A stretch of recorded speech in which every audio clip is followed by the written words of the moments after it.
Dear students, मैं doctor Purnima Dikshit, BSc second year acid base हम पढ़ने रहे।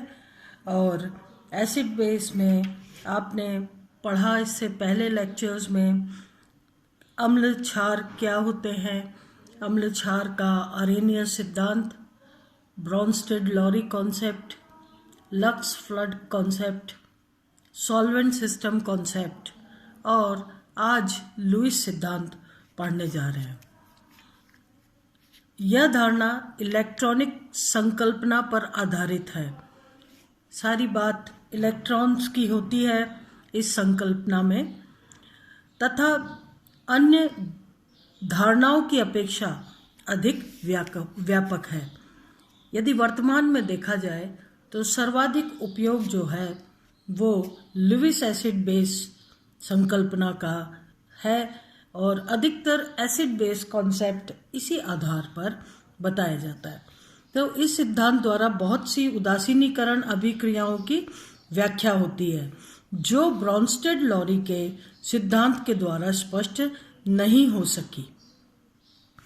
लुईस अवधारणा के अनुसार वे अणु या आयन अथवा मूलक जो एक इलेक्ट्रॉन युग्म ग्रहण कर उपसहसंयोजक बंध बनाते हैं। देखिए यहाँ पर ग्रहण कर उपसहसंयोजक बंध बनाते हैं तो वो अम्ल होंगे। तो ऐसे अणु, आयन या मूलक जो इलेक्ट्रॉन ग्रहण करते हैं वो हो गए अम्ल, और जो इलेक्ट्रॉन देते हैं वो हो गए क्षार। जहाँ पर आप लोगों ने कोऑर्डिनेशन केमिस्ट्री भी पढ़ा था, वहाँ पर आपने पढ़ा था कि किस तरीके से लिगेंड्स जो हैं लोन पेयर ऑफ इलेक्ट्रॉन्स देते हैं, इसलिए सभी लिगेंड जो है वो कहलाते हैं, इलेक्ट्रॉन देते हैं तो क्षार कहलाते हैं। जबकि धातु आयन लिगेंड्स को ले करके और उपसहसंयोजक बंध द्वारा उपसहसंयोजक यौगिक का निर्माण करती हैं, इसलिए जो धातु आयन है वो सभी अम्ल कहलाते हैं क्योंकि वो इलेक्ट्रॉन ग्रहण करती हैं। लुईस अवधारणा के अनुसार वे अणु, आयन अथवा मूलक जो एक इलेक्ट्रॉन युग्म ग्रहण कर उपसहसंयोजक बंध बनाते हैं अम्ल हैं, तथा वे पदार्थ जो उपसहसंयोजक बंध बनाने के लिए इलेक्ट्रॉन युग्म का त्याग करते हैं यानी लिगेंड्स, ठीक है, क्षार कहलाते हैं। सभी लिगेंड क्षार कहलाते हैं। अर्थात इलेक्ट्रॉन युग्म दाता जो इलेक्ट्रॉन दे रहा है, इलेक्ट्रॉन युग्म दाता क्षार तथा इलेक्ट्रॉन युग्म ग्राही अम्ल है। इस प्रकार अम्ल तथा क्षारक के मध्य एक उपसहसंयोजक बंध बनता है। आपने कोऑर्डिनेशन केमिस्ट्री में अच्छी तरह पढ़ा है इस बात को कि किस तरीके से धातु ion loan pair of electron ligand से लेती है। लिगेंड क्या होते हैं? लिगेंड वे आयन या उदासीन अणु होते जो लोन पेयर ऑफ इलेक्ट्रॉन धातु आयन को देते हैं और क्षार की भांति व्यवहार करते हैं। जबकि अम्ल क्या होते हैं? वो धातु आयन है जिनके पास खाली डी कक्षक या एंटीबॉन्डिंग मॉलिक्यूलर ऑर्बिटल या फिर सिग्मा बंध बनाने के लिए ऑर्बिटल्स उपलब्ध हो, रिक्त ऑर्बिटल्स उपलब्ध हो, वो लिगेंड से लोन पेयर ऑफ इलेक्ट्रॉन लेकर के और उपसहसंयोजक बंध बनाती हैं। इसलिए धातु आयनें अम्ल कहलाती है। और लुईस अम्ल, यहाँ पर हम लुईस सिद्धांत पढ़ रहे हैं इसलिए उनको धातु आयनों को हम लुईस अम्ल कहते हैं और लिगेंड्स को हम लुईस क्षार कहते हैं। तो इस प्रकार अम्ल तथा क्षारक के मध्य एक उपसहसंयोजक बंध बनता है जो एक उदासीनीकरण प्रक्रम है। इसके फलस्वरूप योगात्मक उत्पाद बनता है। जैसे कि उदाहरण के तौर पर अगर BF3 को देखा जाए तो BF3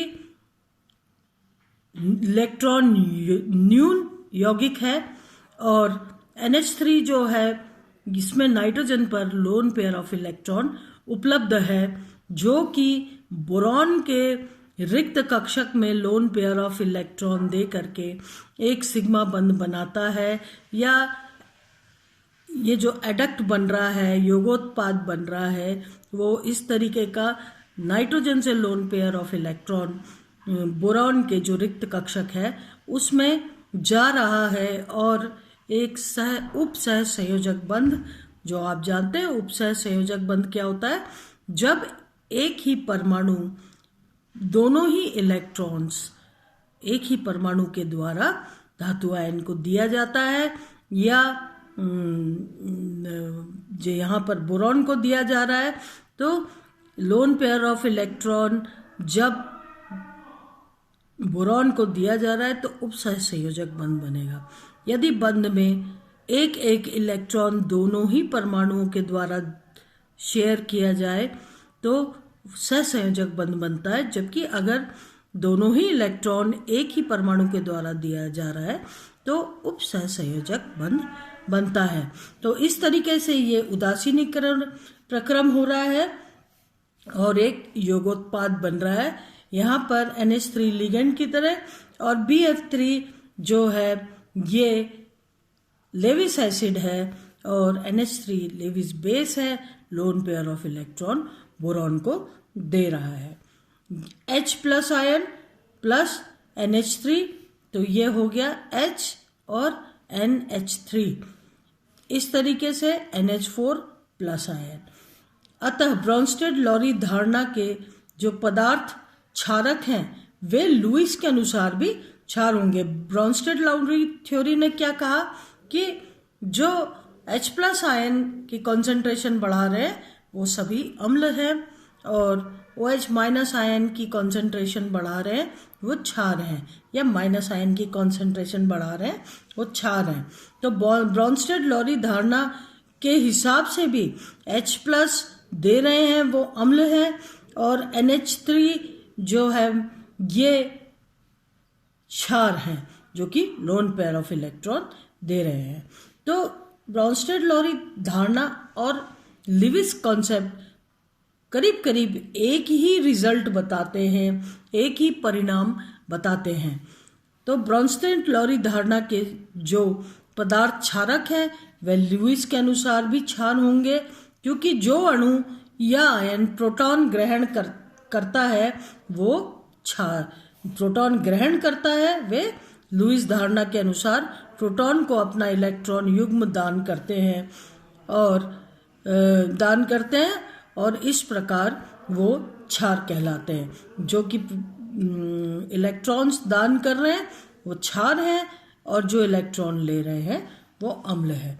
अब लुईस अम्लों का वर्गीकरण, लुईस अम्ल के वर्गीकरण में देखें तो लुईस अम्ल को निम्न प्रकार से वर्गीकृत किया जा सकता है।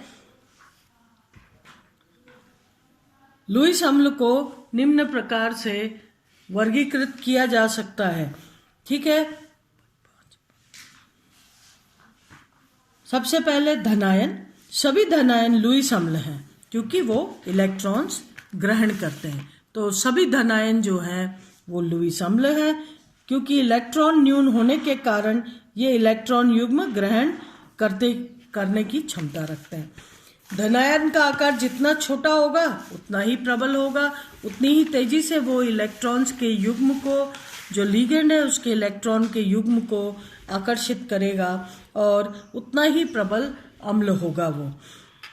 जैसे कि यहाँ पर अगर उदाहरण के तौर पर देखा जाए तो H plus ion NH3, H plus ion proton है जो कि आकार में सबसे ज़्यादा छोटा होता है। तो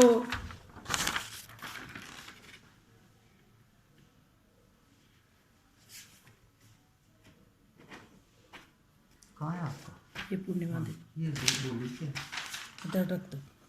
तो इस तरीके से चूंकि H प्लस आयन प्रोटॉन आकार में बहुत छोटा होता है और इसीलिए इस पर आवेश घनत्व सर्वाधिक होता है। तेजी के साथ NH3 लिगेंड के लोन पेयर्स इलेक्ट्रॉन के जो हैं उनको आकर्षित करता है और NH4 प्लस आयन बनाता है। इसी तरीके से सिल्वर प्लस आयन जो है आकार में बड़ा होता है और साइनाइड भी आकार में बड़ा होता है। तो सभी धनायन इलेक्ट्रॉन आप जानते हैं कि लुईस अम्ल है, तो धनायन सिल्वर प्लस क्या है, लुईस अम्ल है, और साइनाइड माइनस लुईस क्षार है। तो यहाँ से इलेक्ट्रॉन ग्रहण करके AgCN ट्वाइस इस पदार्थ को बना रहा है। यानी अगर इसका IUPAC नेम देखें तो ये क्या हो जाएगा, डायसाइनो अर्जेंटेट 8 माइनस चार्ज लगा है तो अर्जेंटेट ये संकुल बन जाएगा। अगर आयरन के केस में देखें Fe2+ तो H2O के साथ जुड़ करके यहाँ पर oxygen lone pair of electron दे रहा है और FeH2O6 hexa aqua iron +2 ion बना रहा है। तो यहाँ पर आयरन एसिड की तरह व्यवहार कर रहा है, लुईस एसिड की तरह, जबकि जो H2O है ऑक्सीजन की तरफ से लोन पेयर ऑफ इलेक्ट्रॉन दे रहा है और क्षार की तरह व्यवहार कर रहा है। इलेक्ट्रॉन न्यून या रिक्त डी कक्षक युक्त यौगिक, जहां आपने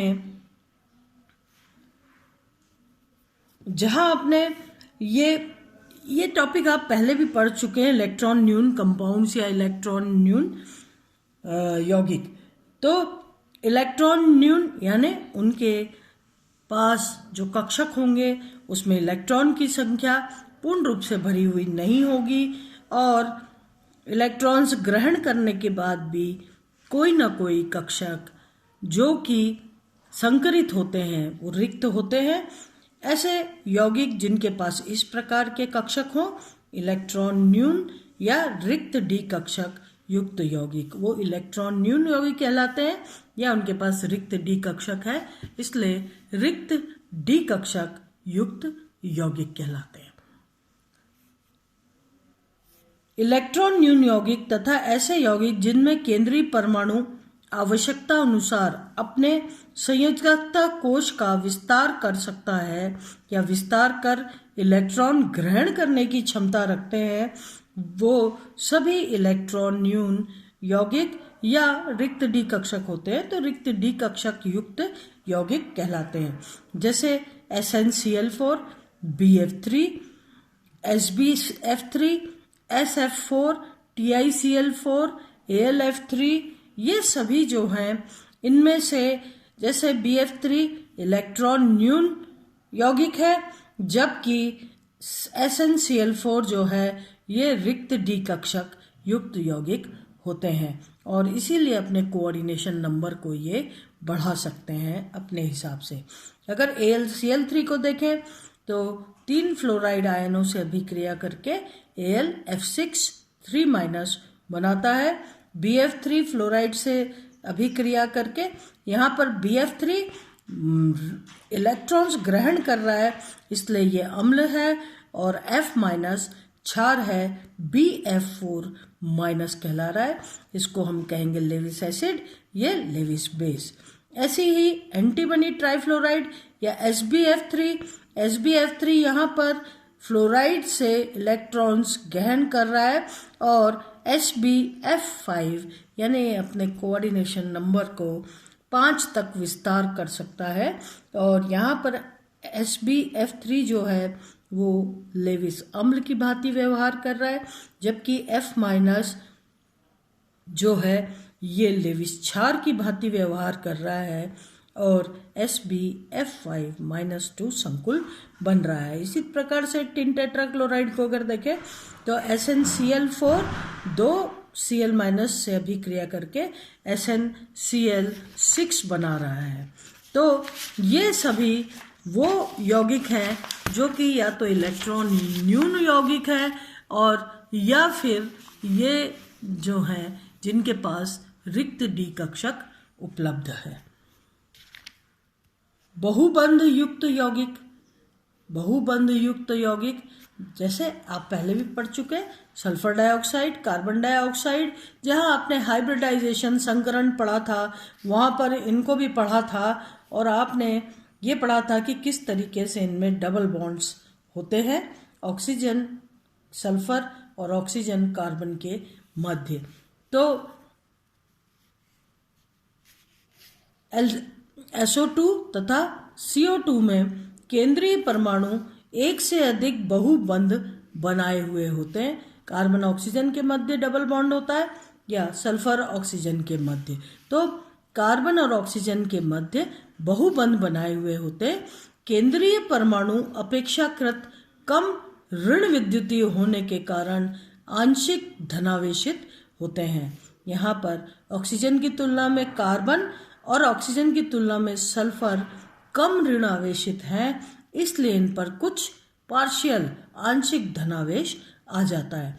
तो ये केंद्रीय परमाणु अपेक्षाकृत कम ऋण विद्युतीय होने के कारण आंशिक धनावेशित होते हैं, जिससे यह लुईस अम्ल की भांति कार्य करते हैं। देखिए, कार्बन लुईस अम्ल की भांति व्यवहार कर रहा है, ऑक्सीजन लुईस क्षार की भांति व्यवहार कर रहा है। कार्बन पर आंशिक धनावेश है, ऑक्सीजन पर ऋणावेश है, और यही कारण है कि यहाँ पर कार्बन अम्ल की भांति और ऑक्सीजन क्षार की भांति यानी लुईस अम्ल और लुईस क्षार की भांति व्यवहार कर रहे हैं। केंद्रीय परमाणु अपेक्षाकृत कम ऋण विद्युतीय होने के कारण आंशिक धनावेशित होते हैं, जिससे यह लुईस अम्ल की भांति कार्य करते हैं। यहाँ पर उदाहरण दे रखा है, आप देखिए SO3 जिसमें सल्फर पर आंशिक धनावेश और ऑक्सीजन पर आंशिक ऋणावेश है। H2O के ऑक्सीजन से लोन पेयर ऑफ इलेक्ट्रॉन ले करके यहाँ ये लुईस अम्ल की भांति और ये लुईस क्षार की भांति व्यवहार कर रहे हैं। इसी प्रकार से अगर देखा जाए तो CO2 के केस में डबल बॉन्ड्स हैं। अगर हाइड्रोक्साइड आयन से अभिक्रिया करते हैं तो उपस्थित लोन पेयर ऑफ इलेक्ट्रॉन लेते हैं CO2 लुईस अम्ल की भांति और OH माइनस लुईस क्षार की भांति यहाँ पर व्यवहार कर रहा है। अगर लुईस क्षारों का वर्गीकरण करें तो ऋणायन, सभी ऋणायन इलेक्ट्रॉन दाता का कार्य करते हैं, अतः लुईस क्षार कहलाते हैं। Example chlorides, hydroxides, carbonates, sulphides etcetera सभी ऋणावेशित है, इसलिए लुईस क्षार कहलाते हैं। दूसरी बात, सेकंड, एकल इलेक्ट्रॉन युग्म युक्त अणु। अब आप देखिए ऋणावेशित आयन जो है वो सभी क्षार कहला रहे हैं। दूसरी बात, जिनके पास एकल इलेक्ट्रॉन युग्म हो, तो अणु जिनमें अयुग्मित इलेक्ट्रॉन हो, जैसे NH3, NH2, RNH2, R3N, pyridine, H2S, जिन पे लोन पेयर ऑफ इलेक्ट्रॉन्स हों, ये सभी लुईस क्षार कहलाते हैं।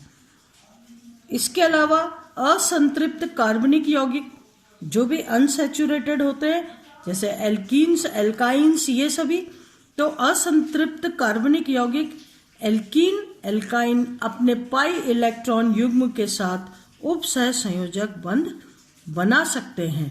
एग्जाम्पल, ये भी पढ़ा है पहले सैंडविच यौगिक में, इस प्रकार के जो इलेक्ट्रॉन लेविस क्षार के द्वारा दिया जाता है धातु आयन को। यहाँ पर इथिलीन का उदाहरण है। इथिलीन सिल्वर के साथ पाई इलेक्ट्रॉन्स को डोनेट करके और पाई बंध बनाते हैं, और इस तरीके से इथिलीन यहाँ पर एक लेविस क्षार की भांति व्यवहार कर रहे हैं। इसी तरीके से अगर ये बेंजीन को देखा जाए तो ये क्रोमियम के साथ मिल करके और इस तरीके से सैंडविच यौगिक बना रहे हैं, जो ईटा 6 टाइप के यौगिक है। ये 6 के 6 पाई इलेक्ट्रॉन्स बॉन्डिंग में पार्टिसिपेट कर रहे हैं। अब नेक्स्ट है उभयधर्मी यौगिक हाइड्रोक्साइड। उभयधर्मी हाइड्रोक्साइड, ये पिछले बार भी आप पढ़ चुके हैं कि उभयधर्मी हाइड्रोक्साइड जो है, कुछ यौगिक जैसे AlOH thrice, zinc OH twice व क्रोमियम OH थ्राइस और बहुत सारे यौगिक लुईस अम्ल व लुईस क्षार दोनों प्रकार का व्यवहार प्रदर्शित करते हैं। जैसे AlOH थ्राइस जो है +OH, ये क्या बना रहा है AlOH4, माइनस आयन को ग्रहण कर रहा है या क्षार के साथ अभिक्रिया कर रहा है, यहाँ पर यह लुईस अम्ल की भांति और OH माइनस लुईस क्षार की भांति व्यवहार कर रहा है। यही AlOH थ्राइस जो है 3H प्लस के साथ मिलकर Al+3 और 3H2O बना रहा है, जहाँ यहाँ पर ये लुईस अम्ल की भांति व्यवहार कर रहा है और इलेक्ट्रॉन्स ग्रहण कर रहा है, यहाँ पर ये लुईस क्षार की भांति व्यवहार कर रहा है और इलेक्ट्रॉन H+ आयन को दे रहा है या H+ आयन के साथ जुड़ रहा है जाके, तो यहाँ पर ये लुईस क्षार की भांति व्यवहार कर रहा है। अब अगर इसकी उपयोगिता को देखा जाए तो लुईस अम्ल क्षार कॉन्सेप्ट की उपयोगिता अप्रोटनीय अम्ल क्षार अभिक्रियाओं की व्याख्या करता है। ठीक है, इसमें प्रोटॉन और इलेक्ट्रॉन का कॉन्सेप्ट दिया हुआ है, इसलिए किसी भी H+, OH minus, O minus इन सबको अलग से नहीं बताया गया है। सीधी सीधी जो भी परिभाषा दी हुई है वो इलेक्ट्रॉन के रेफरेंस में दी हुई है। अधातु ऑक्साइड के अम्लीय व धातु ऑक्साइड के क्षारीय गुणों को स्पष्ट करता है। नंबर 3, इस सिद्धांत को गैसीय अवस्था, उच्च ताप तथा बिना माध्यम की क्रियाओं पर भी लागू किया जा सकता है। जरूरी नहीं है कोई ना कोई माध्यमिक वहाँ पर उपस्थित हो, बिना माध्यमिक या बिना माध्यम की क्रियाओं को भी स्पष्ट करता है, पर इसकी भी कुछ सीमाएं हैं। अम्ल क्षार की अपेक्षा प्रबलता को मापने के लिए कोई माप क्रम ज्ञात नहीं है। इसकी क्रिया को आप माप नहीं सकते। जहाँ पर ये जो है देखा जाए तो एक तुलनात्मक अध्ययन है, कहीं पर वही यौगिक अम्ल की भांति व्यवहार कर रहा है और कहीं पर वो क्षार की भांति व्यवहार कर रहा है। इसमें कोई सीमा रेखा नहीं है। इसकी परिभाषा इतनी विस्तृत है कि सभी अभिक्रियाएं उदासीनीकरण अभिक्रिया की श्रेणी में आ जाती हैं। इसके अनुसार उपसहसंयोजक बंध का निर्माण मात्र ही अम्ल क्षार अभिक्रिया है। तो ये हमने लुईस अम्ल क्षार कॉन्सेप्ट को पढ़ा। अब आज हम यहीं पे समाप्त करते हैं। नेक्स्ट लेक्चर में नेक्स्ट टॉपिक पढ़ेंगे मैं, डॉक्टर पूर्णिमा दीक्षित। अब एसिड बेस जो टॉपिक है उसके अंतिम चरण में अपन पहुंच चुके हैं। अगला lecture next time. Thank you.